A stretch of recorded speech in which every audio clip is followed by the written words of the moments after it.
And I think if anybody's got a determination to achieve anything in the world, they can do it. And I don't want this to sound like a lecture, but if I had to look back over the last sort of 20 to 30 years of my life and say, well, how did I achieve this? The actual answer, Petra, is actually I don't know. Somehow I just made a plan. I've always prioritized my life. It's my wife, my children, and then very soon after that, very, very soon after that comes flying in terms of the levels of priority.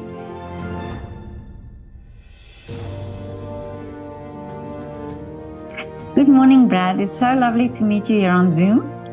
Hi, good morning, Petra. How are you? I'm fine, thank you. And you are based in South Africa? Yes, I'm based in Cape Town in South Africa. Wonderful city, beautiful city, and it's spring where it is for you there. Yeah, no, the weather has broken. It's lovely spring weather, but we're also entering into the dry season, so it's going to be dry and hot. But now, Brad, I'm intrigued. I saw a LinkedIn post where you you've acquired your commercial pilot license, and I would love to know your story. Where did this love for flying start? So I think every person on this planet has got that first and earliest memory of when they were a child of something that they were passionate about. And I remember my father bought me an aluminium biplane, little model biplane, that was, if I remember correctly, was a Boeing Stearman.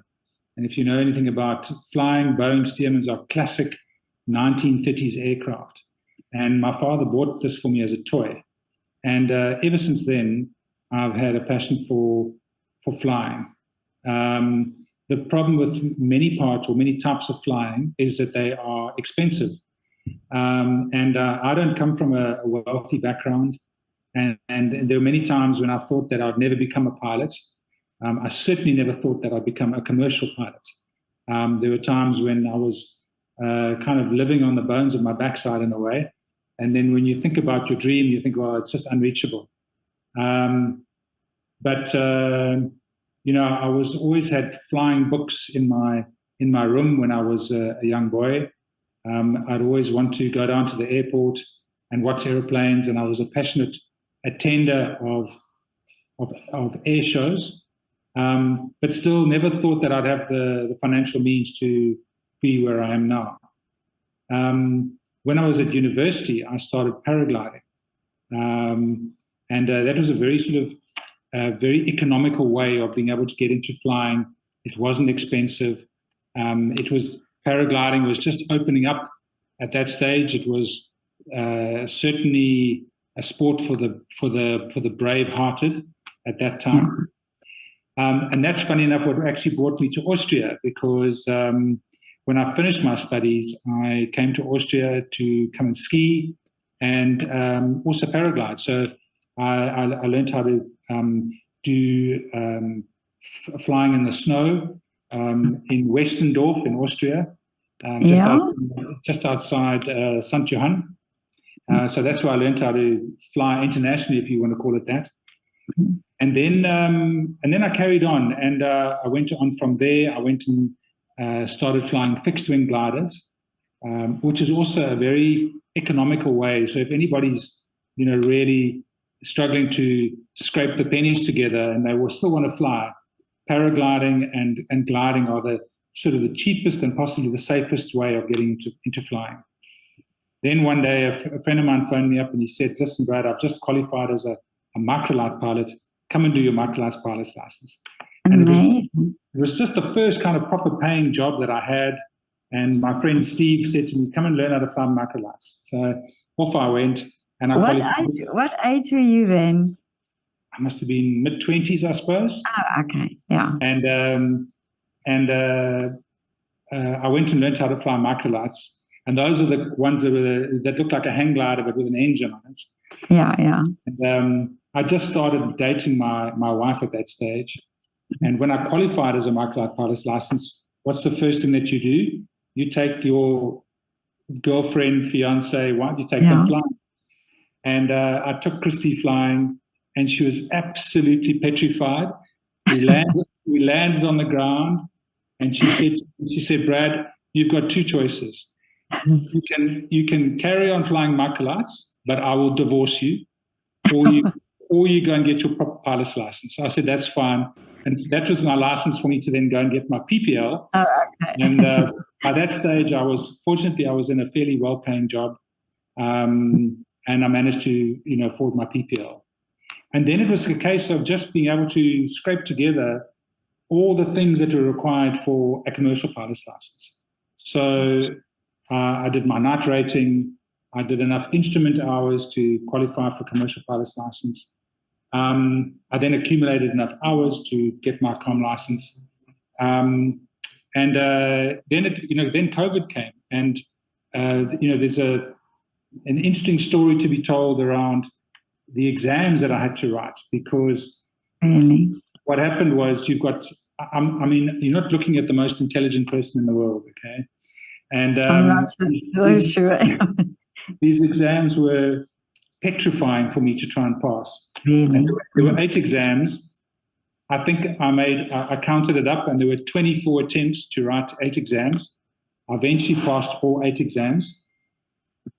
And, maybe people in Austria won't know this, but at the end of COVID, in the middle of last year, there were the riots that broke out in KwaZulu-Natal. I don't know if you that would have been something that you guys would have known about. No, but there were some very violent riots that broke out in KwaZulu-Natal. And I was literally writing my last exam on the day that the riots were happening. And at that stage, I was living in north of Durban. And my wife was coming to me and she was saying, Brad, are you sure this exam is going to happen? They're busy burning down buildings. Is it safe for you to go? And I said, they have these. I was determined that I was going to go and write these exams, or the last exam. And Petra, if I didn't pass that last exam, because of the time period within which you needed to pass all the exams, if I didn't pass that last exam, all my exams would have fallen away, and I would have had to have started all over again. So it was the pressure was really, really on for me to pass that last exam. Yeah. Anyway, so I had to drive through barricades and police and all that type of stuff to get to Mhlanga to write the exam, and managed to pass the exam. And it was the biggest relief of my life when I'd got all the exams out. When did you get the result after the exam? End of July. End of July last year, I got the results.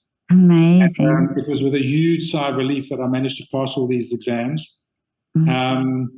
And then, the economy is such, Petra, that there wasn't any work for me in KwaZulu-Natal. And so I had to find work. And I eventually found a job in Cape Town. My wife took a transfer with one of the banks. We are now very happily established in Cape Town. And that's where I managed to do the final couple of qualifications to become a commercial pilot. I had to pass one more exam and pass and get what they call a complex rating, which means you're flying a slightly more complicated aircraft than the one that I was flying. And then went for the test. And, there's that kind of feeling of, I don't know, almost when you're coming into the presence of God type of thing, when, you have that feeling of, how can I describe it? It's like you get a goose flesh when you've just landed that plane and you've just realized that you've achieved something that's taken the better part of 20 years to achieve. Amazing. So I kind of get a bit tearful when I talk about it. But and when I talk to people when I told them what I'd done, one of my friends phoned me and she was crying. She said, I can't believe it. And she said, Brad, I got a lump in my throat and I burst into tears when you told me. So, yeah. Amazing. Yeah. So that is the summary of my story. This is determination like I've never heard before. I mean, honestly, for you to go through all this and really to start from not even in a plane. I mean, you just wanted to fly. You just wanted to do that. That's amazing, and the determination to do it. But you're talking about the cost. It is, if you do it privately, there's a very high cost involved because it's a lot of hours that you have to fly. And how did you manage that to get from your PPL to the commercial side of things? So, Petra, flying, anything with an engine on it and flying is expensive. But I think that, I think if there's a message that, I'd like to convey to your audience that might watch this, for me, there were often times when I was quite downhearted. There were times when I thought that I would never pass the exams. There were times when I thought that I would never have the money to get it. But I think that if you've got, and I don't want this to sound too religious, but I think if you've got goodness in your heart and you've got good intentions, I think if you pay it out to the universe, I do believe that. I think that it comes back at you. And I think if you've got anybody's got a determination to achieve anything in the world, they can do it. And I don't want this to sound like a lecture, but if I had to look back over the last sort of 20 to 30 years of my life and say, well, how did I achieve this? The actual answer, Petra, is actually I don't know. Somehow I just made a plan. I've always prioritized my life. It's my wife, my children, and then very soon after that, very, very soon after that comes flying in terms of the levels of priority. Yeah. So, if it's, I think that there must be many people out there that think that their dreams are just so far away. But the message that I want to send them is to say, never ever fall into the trap of believing that you won't achieve your dreams. If you really believe in something, you can achieve it.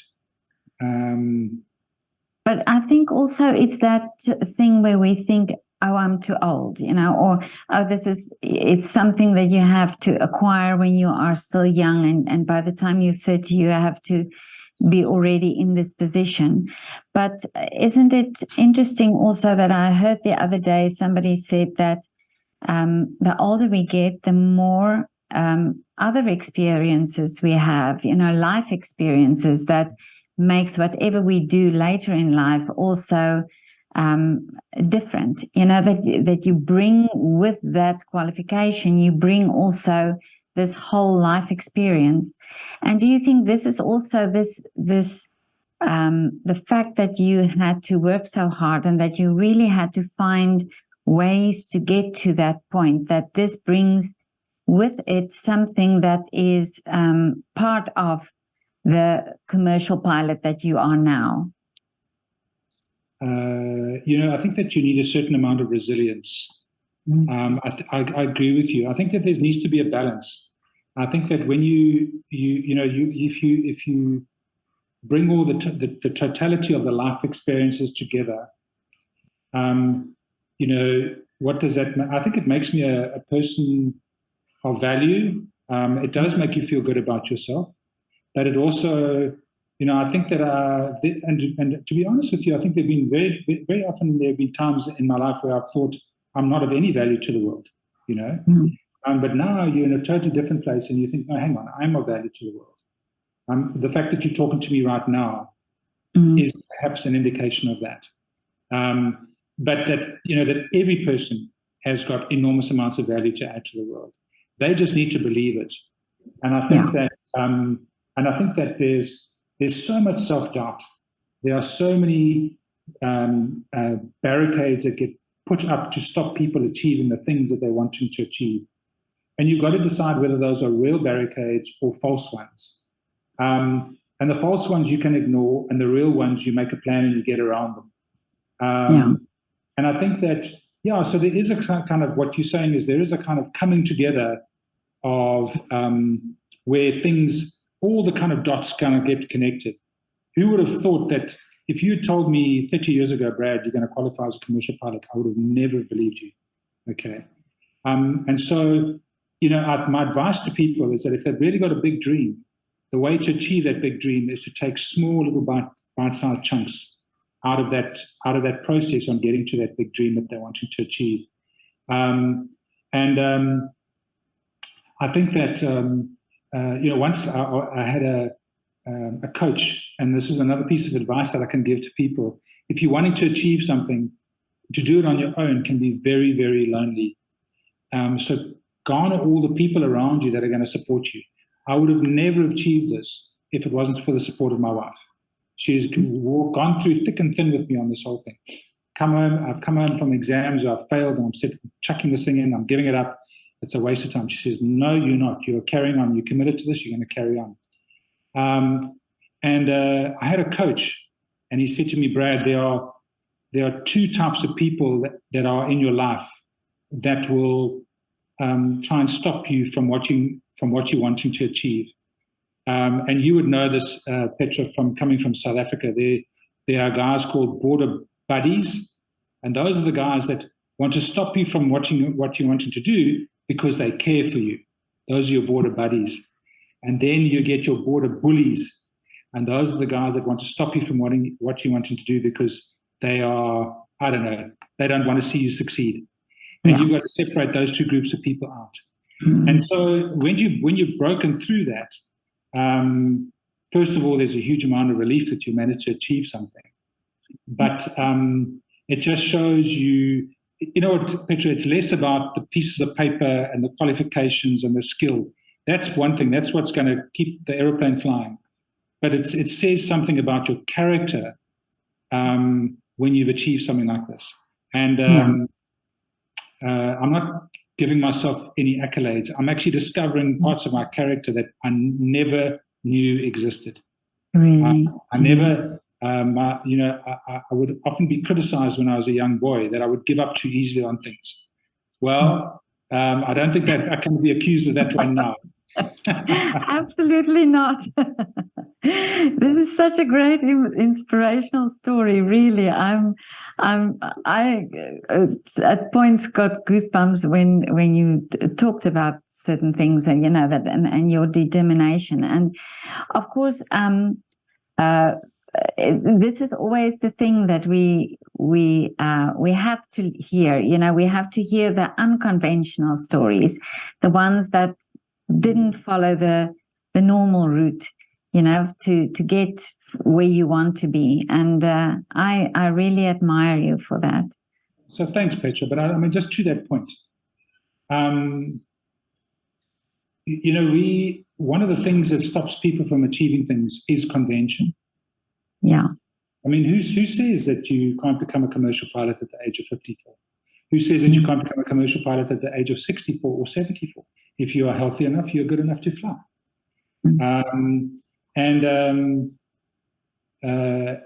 People will throw rocks in your way because of their own sense of inadequacy, their own sense of lack of purpose. They don't, especially, I think there are instances where people, because of their own failings in life, don't like to see others succeeding.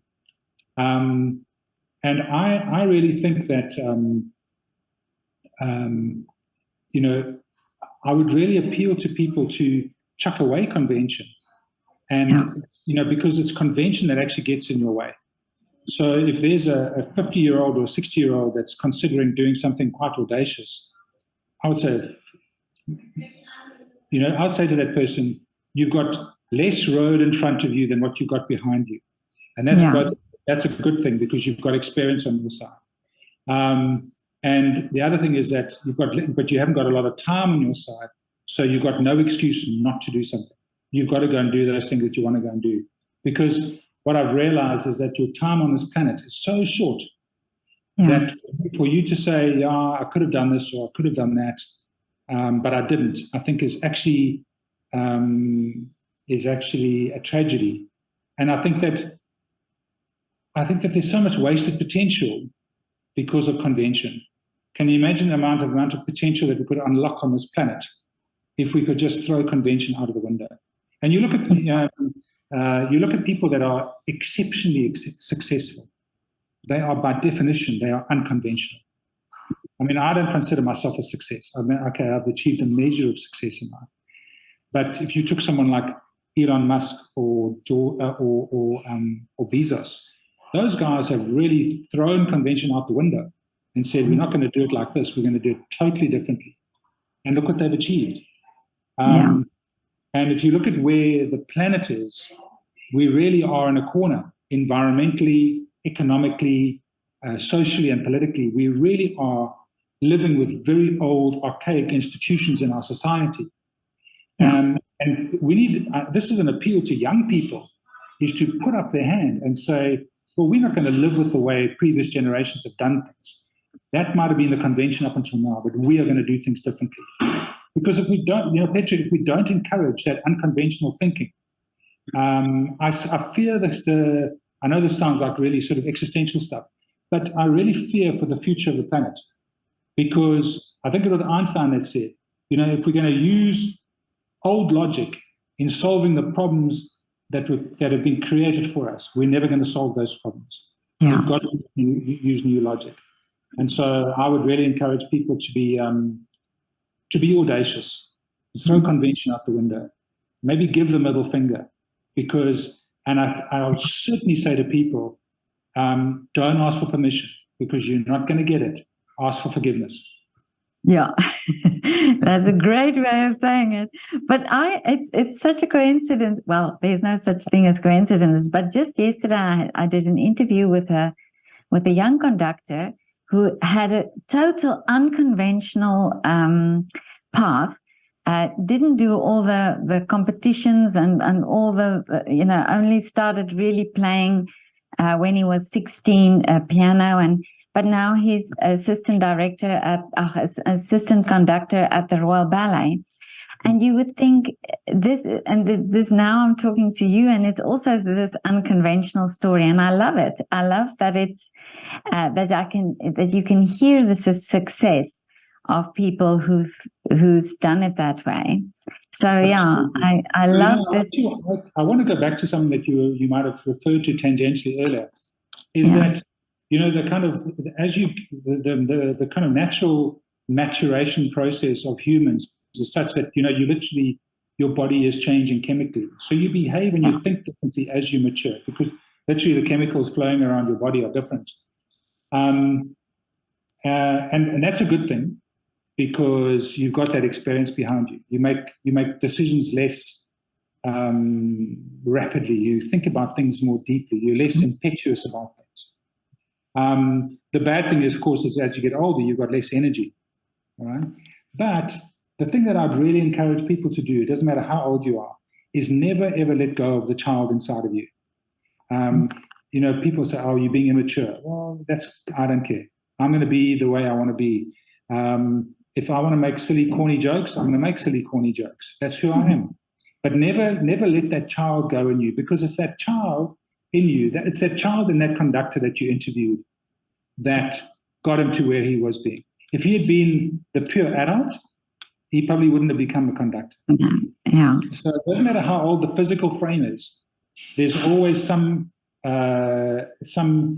childish element of you that is actually good. It's not a criticism. It's actually a good part of you, and that's the part that you can go back to, the part that you can fantasize and go and dream about things.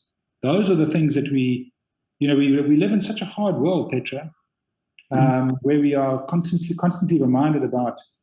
Both the big and the small things that are ominous, the failing economy, the war in the Ukraine, all those things that we take on, and it gets us to forget about our child and our childhood.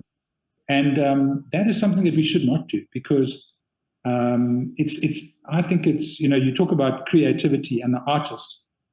Well, I think an artist, by definition, is someone that is very in touch with their child, their childish side. That's the creativity side, that gets the brain and the chemicals to work in the way that they do, is that they're connecting with their child, their child portion of their character.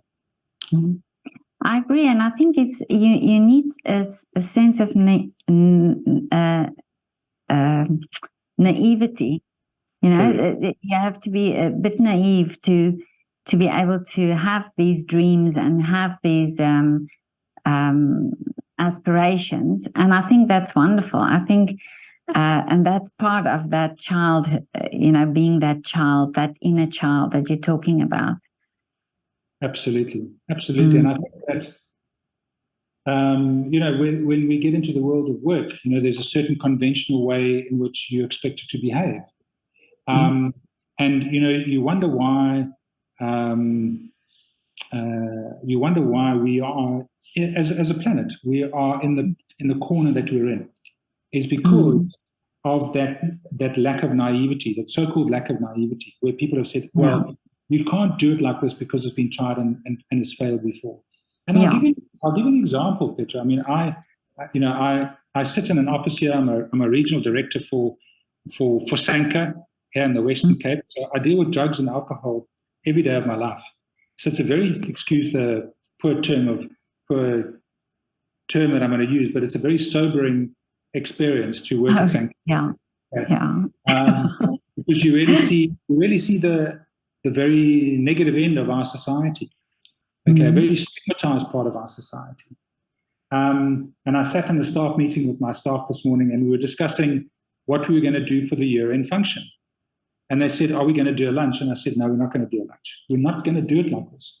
We're going to do it like this. We're going to do it entirely differently to the way it's been done in the past. And the frowns and the scowls on people's faces that I got looking back at me thinking, are you crazy? We've never done it like this before. But that's exactly why you do it like that, is because you've got to start breaking down the conventions.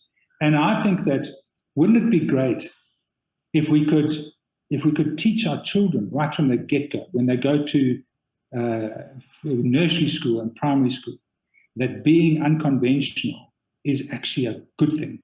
It's something that we're encouraging in the education of our children, because we have become so regimented and so structured in our society that the abilities to break out, the barriers to entry, to break out of the convention are so high now that it's little wonder that people are taking drugs. It's little wonder that we've got the levels of alcoholism that we've got. It's little wonder that people commit suicide because they feel totally constrained in the society and the role that they've got to fulfill in society.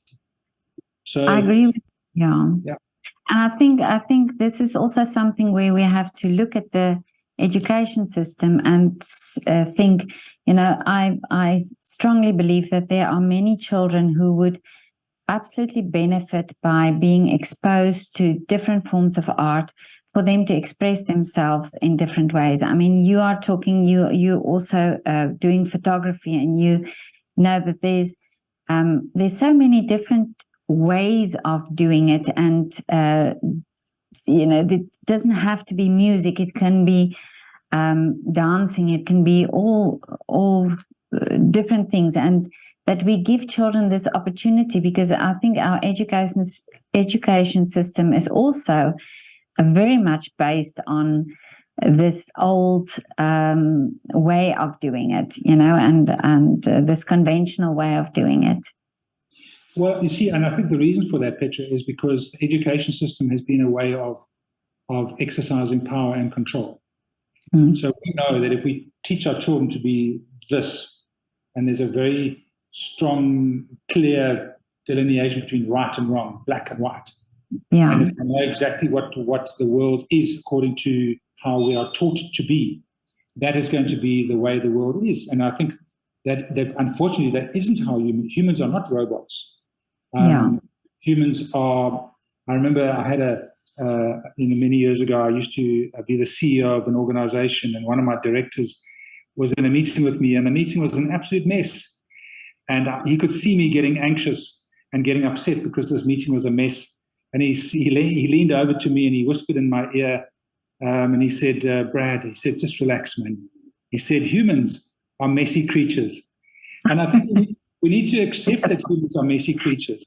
We're not driven by instinct as much as animals are. But we do have a high level of intellect. And if that intellect is stifled by stifling creativity, that's why we end up with the problems that we've got in our society. So, I mean, I know we've kind of gone from talking about, how I've walked this path of becoming a commercial pilot, but isn't that in itself a story of creativity?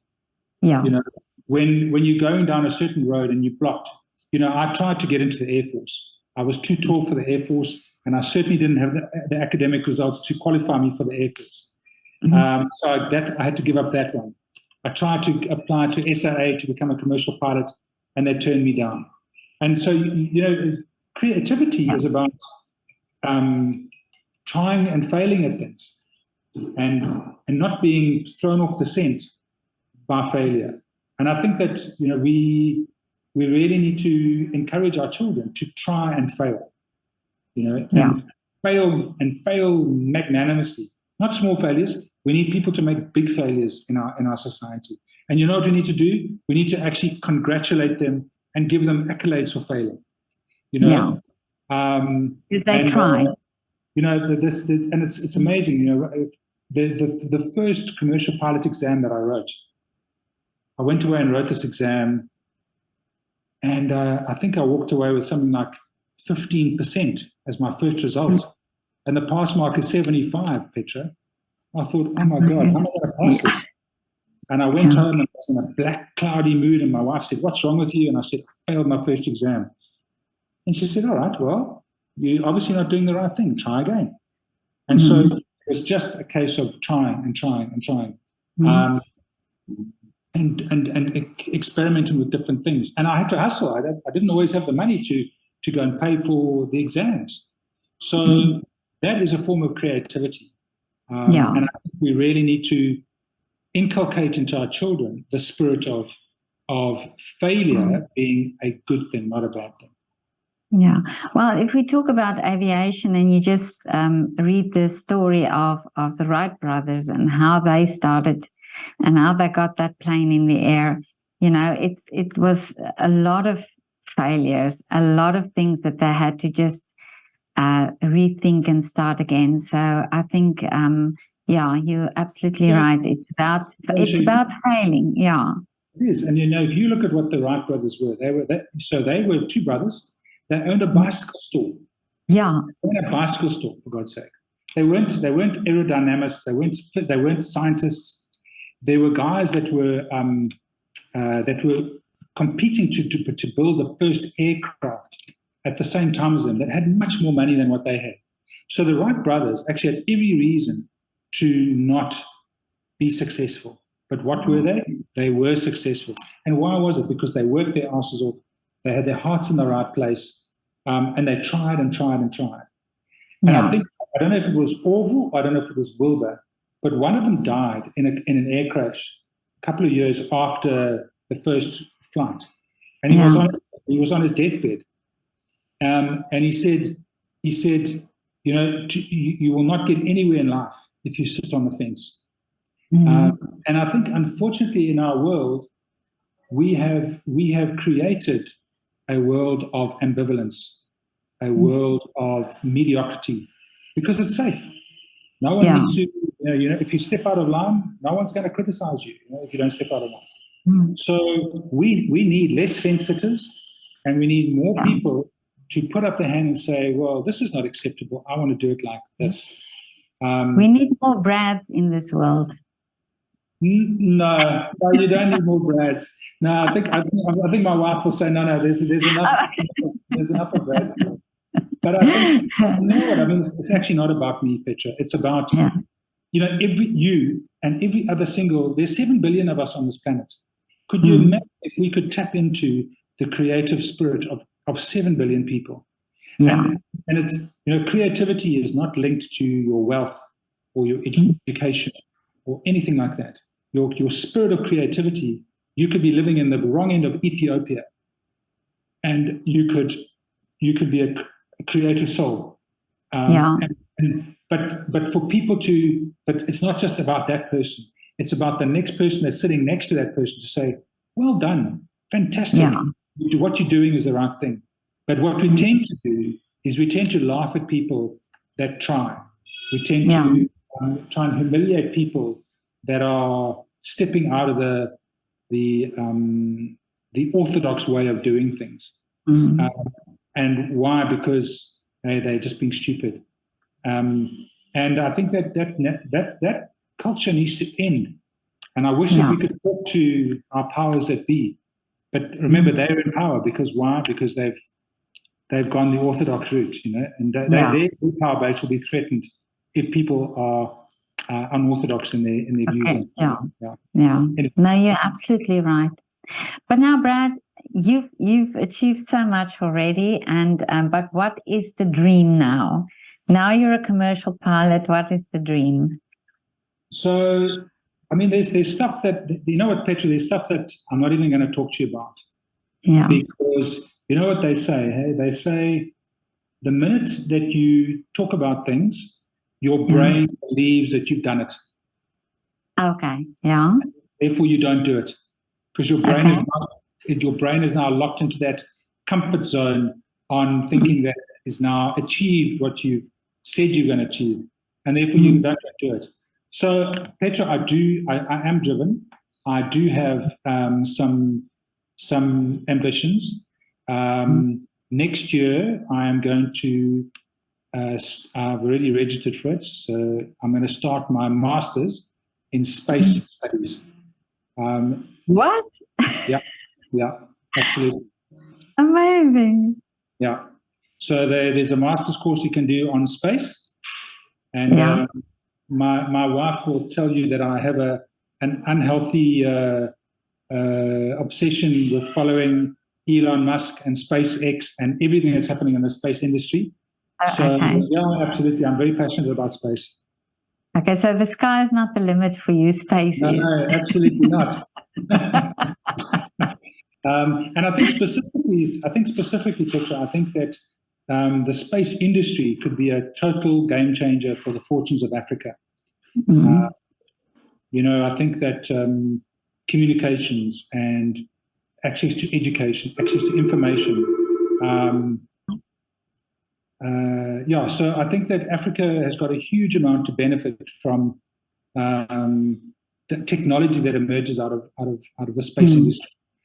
And just to give you an indication of one thing, SpaceX is now they've started the Starlink initiative, which is providing internet access around the world universally via laser. Okay, so satellites will talk to you via laser. And T-Mobile, which is a cell phone company in America, has just secured a contract with the Starlink company to provide cell phone communications via the Starlink satellites. Amazing. So the reason why I'm sharing that with you is it just shows you where the trajectory is going to in terms of how totally revolutionary new space technology is going to be in the next 20 years. I think that when you and I chat in 20 years' time, which I hope we will, when we chat in 20 years' time, I think that we won't recognize technology as it is now. It'll be totally different. And I want to be part of that. I hope I can then have a Zoom interview with you. Well, I don't know if we will still call it Zoom, but maybe you are on some satellite somewhere orbiting the Earth. We won't talk about it, but I think, just to that point, you talk about me being on a satellite. In 20 years' time, there are going to be thousands of people that are going to travel in space. So traveling in space in 20 years' time is not going to be an unusual experience. It's not going to be for the one or two very special astronauts that we've got. It's going to become ubiquitous. So I think that maybe I will be, but I will be standing there with thousands of other people that will be going into space as well. Amazing. Wow. No, I tell you, this is so inspiring talking to you, Brad, honestly. It's only a pleasure. But yeah, I mean, when you come again to Vienna, please let me know. I will. I certainly will. And we can grab a coffee and meet in person one day. Fantastic. I look forward to it. I'd love to. I love Austria, and I really enjoyed my last stay there. So yeah, it won't take me too long to find an excuse to come back to Austria. Yeah. Oh, that's great. But has before you go, has it started to get cold there yet? It's quite cold now at the moment, yeah. A bit grey and cold. But before I go, I have one last question for you.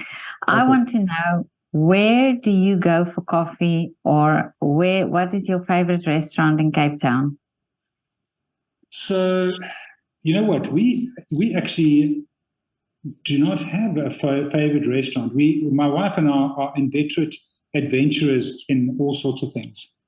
So Okay. my wife, she starts thinking about dinner, before we've had breakfast on that day. So she's a definite foodie. Yeah. So we've been to some very interesting places. So we've explored a lot of restaurants in Cape Town, fusion restaurants, Japanese restaurants, and so on. There's a great seafood restaurant, which is of kind of world renowned in Durbanville, actually, called Saltwater Grill. And I love seafood, so that would be where I'd go. But if you want something very good at a very reasonable price, we go to a place called Hussar Grill. Grill. It's a franchise, but the quality of the food is absolutely fantastic. So when we at a loss as to where to go to, Hussar Grill is the place we go to. And where are they based? There's two in Durbanville. There's two in Durbanville. I don't know where else they are. And coffee? Are you a coffee drinker? So, unfortunately, I used to be a big coffee drinker, and I used to love coffees. In fact, my wife and I went to Vietnam, and we brought back what they call Vietnamese coffee, which is coffee that they make with condensed milk, and it's absolutely fantastic. And unfortunately, now I have to be quite disciplined with my diet. So I've got to stay right off sugar, and I've got to stay right off caffeine, unfortunately. So. I have rooibos tea. Rooibos tea with almond milk and honey is what I have at the moment. Amazing, yeah. I mean, you can't beat rooibos tea. That's the best. Yeah. Yes. Brad, but have a lovely afternoon. Thank you so much for your time and this amazing story. And as I said, I hope to meet you one day in Vienna or maybe in South Africa. I'm sure you will.